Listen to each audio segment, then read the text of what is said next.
13. Old messages. The memory is full. Please erase your messages. Message 1. Okay, this is testing message number 1.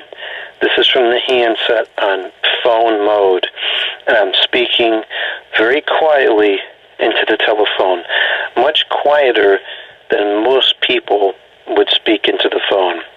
Now I'm going to switch it to speakerphone. I'm not going to change the distance away from which I'm speaking into the phone. Okay, now it's on the speakerphone. I have not changed the volume or the distance away from the telephone at which I'm speaking. It's still near my face. I'm going to go back to talk mode now. Okay, now this telephone is on talk, and I'm not shouting now, but I'm speaking at a normal conversation volume that most people would talk at. And it's probably sounding okay, perhaps a little bit distorted. Now I'm going to switch to speakerphone. Okay, now I'm on the speakerphone, and I'm still talking pretty loud, but I'm talking close to it, which of course is not the correct use of the speakerphone. But if you can't hear it, the natural reaction is to put it closer to your ear, and then this is going to be the problem you run into. Okay, now it's back to talk, and now I'm really talking louder than is necessary into the phone. But some people talk like this into the phone, so it really needs to be able to auto-adjust itself and accommodate for the louder volume. And now this is the phone on speakerphone at about the same volume and distance. You shouldn't use the speakerphone this way. This is not the way it's intended to work, but some people do use it this way, so it should be able to accommodate it. Message 2. Okay, this is the second testing message. This is on the handset speakerphone, and I'm going to use the speakerphone properly this time. So I have the telephone standing up on the table, and right now I'm speaking at about 1 foot away from the telephone. I'm going to start moving back from the telephone. Now I'm going to keep speaking at the same volume. This is a very moderate, typical conversation volume. I'm about 2 feet away from the telephone, 3 feet away from the telephone, 4 feet away from the telephone. And one thing I will say about this set, which is really, really good, is the pickup on the speakerphone. Of course, it doesn't matter if you can't hear the speakerphone, but for what it's worth, the pickup on this speakerphone really works pretty good. Now I'm all the way across the room, which is about 11 feet, and I suspect that you're still able to hear me just fine.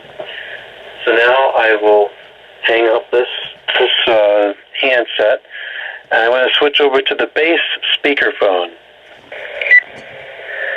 Okay, now I'm on the bass speakerphone, and I'm speaking about 1 foot away from the bass. And let's see, where is the microphone? The microphone is on the bottom, so I'm going to get the piece of wood to put under there for the sake of accuracy. Okay, first we'll do the test without the piece of wood, so this is the phone sitting on the carpet. Get this. Message 3. Okay, the answer machine filled up, so we're on the second message here. I think that's actually the third message now, but this is still the bass speakerphone, and this is with it on the carpet, so it's kind of an inaccurate test, but I'm going to start moving back from the phone, and let's see how good the pickup is. If I recall correctly, the pickup on the bass is not as good as it is on the handset. Message 4. Okay, so the message cut me off, so it wasn't picking up anything, which is just lovely. Now the answering machine is on a piece of wood, so this would be an accurate simulation to it sitting on a regular desk or a table. And I'm going to start moving back from it now. What I was saying before is that it's kind of ridiculous that this bass doesn't work that well, because it should work better than the handset because there's no power constraint. You're not cutting things down to work better on the battery over time. Message 5.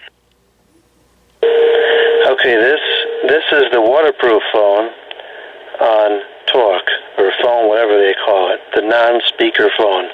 Now I'm going to switch it to the speakerphone, and this is where things are going to get really bad.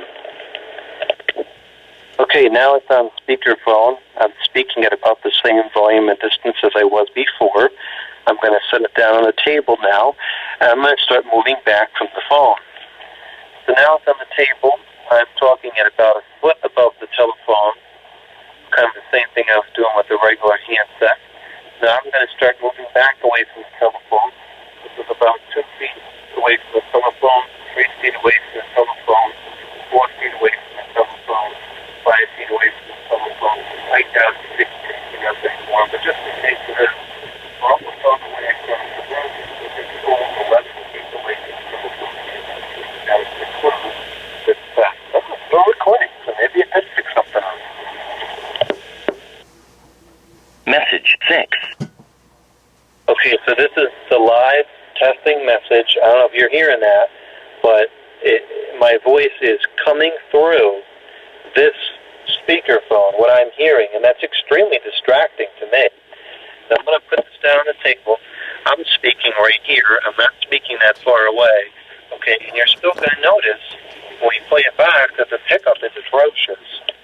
And let's go over to talk for a brief moment. It still sounds okay. That's really odd. I don't know why it sounds okay now. I mean, it's good, but it doesn't make any sense. Message 7. Is testing message number 1. These telephones have pretty much no side tone, which is one of the things I don't like about them. But there's not a whole lot of things I don't like about them. These are pretty good phones. I'm currently roaming across the room. I am almost as far as I can go. And now I am as far as I can go, so if it's still clear over here, then the range is correct. Now, one other comment I'll make about these phones is that I've noticed that the pickup is not the greatest. And I think that was a pretty common trend with a lot of Panasonic phones prior to the DEX 6 era. For what it's worth, Panasonic did seem to fix a lot of issues with their phones in the DEX 6 Plus era.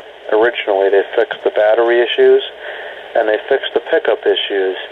And then it seemed as time goes on, and you get more towards the more modern equipment that they're making now, they're having problems again. So, in my opinion, the last really good Panasonic phones were probably produced around like 2012, 2015, and that's about it. I'm not too happy with the stuff that they've made after that.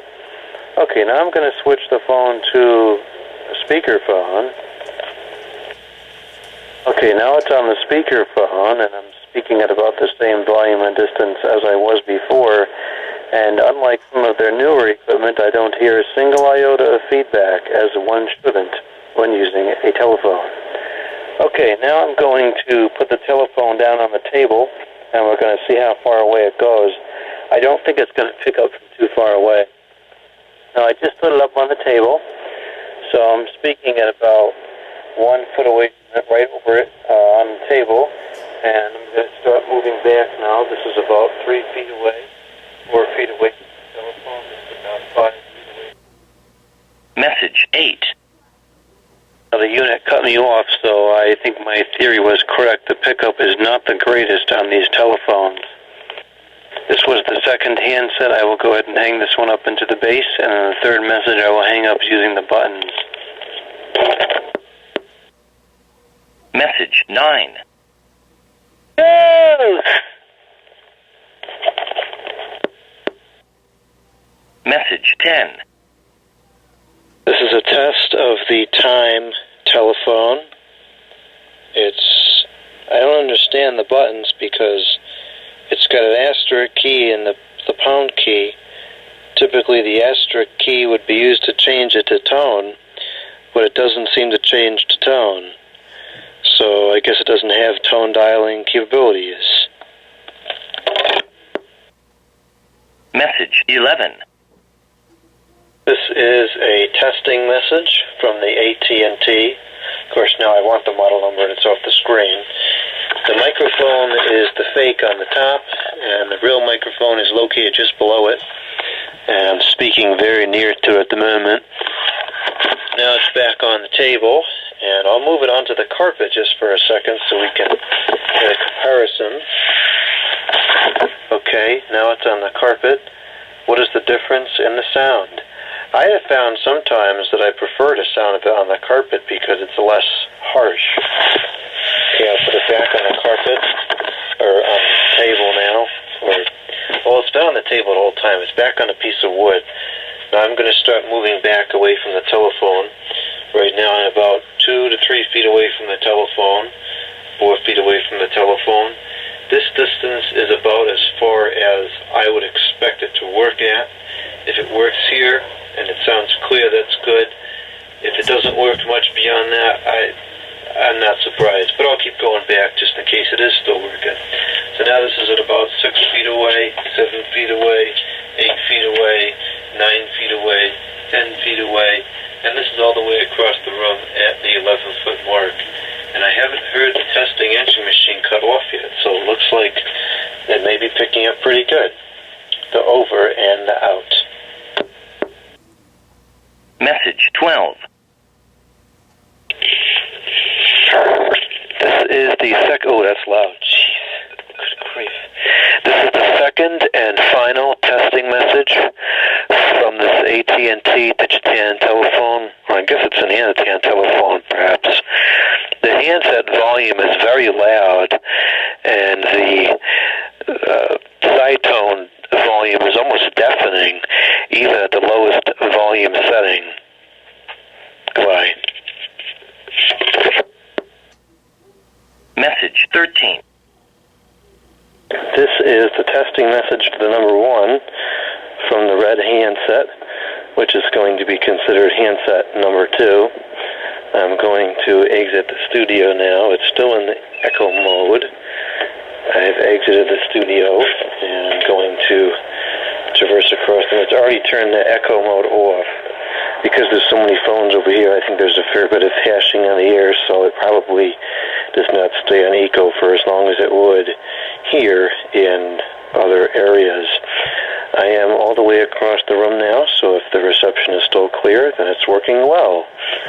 Okay, now I'll go back into the studio, and this is with the telephone on talk. I'm going to go ahead and switch to the speakerphone now.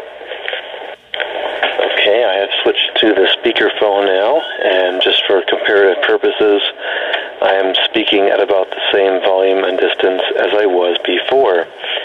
Now I will go ahead and put the phone down on the table, and I'll start walking away from the telephone. These telephones are pretty narrow, and so they're not standing up very well on the carpet here. There we go, I got it to stand up. So right now I'm speaking right over the phone at about a foot away. I'm going to start backing up now. I'm going to turn off the ceiling fan so we don't get any wind noise in the video. Okay, now I'm about 2 feet away, 3 feet away, 4 feet away. This is about as far away as I would expect the telephone to work on a speakerphone. If it works clearly here, then I would consider that acceptable. If it doesn't work much beyond this, I think that's okay, because I think you're getting to the point that exceeds a typical real-world use case. Okay, so I'm going to start going back again. This is about 5 feet, 6 feet, 7 feet, 8 feet, 9 feet, 10 feet, and this is all the way across the room at 11 feet. And since the testing answering machine has not cut off yet, it must still be picking up relatively well. Okay, so now I will switch the handset to number 1. Okay, we're on to the handset number 1. This is on talk, and now this is on speakerphone. Okay, so I'm going to hang this one up into the base unit so we can hear what that sounds like.